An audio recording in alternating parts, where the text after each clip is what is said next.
Chapter 1, Introduction. Napoleon Hill wrote a book called Think and Grow Rich in 1937.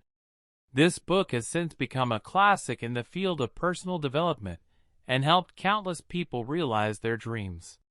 The principles outlined in this book have been used by some of the most successful people in history, including Andrew Carnegie, Henry Ford, and Thomas Edison.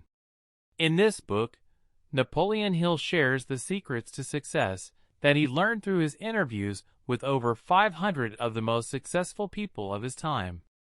It was discovered by him that all of these people shared one thing in common. They had a burning desire to accomplish what they had set out to accomplish.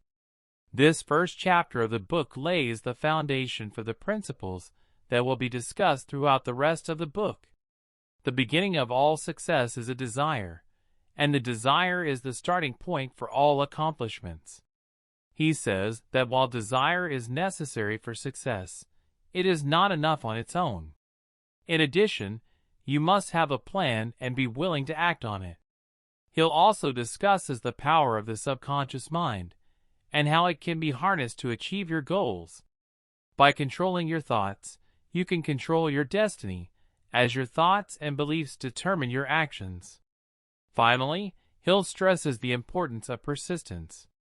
He says that all successful people have faced setbacks and obstacles, but that they never gave up. It took them a long time to accomplish their goals, but they persevered until they did. In conclusion, this first chapter of Think and Grow Rich sets the stage for the principles that will be discussed throughout the rest of the book. It emphasizes the importance of desire, planning, action, the subconscious mind, and persistence. Thank you for listening to Chapter 1 of Think and Grow Rich by Napoleon Hill.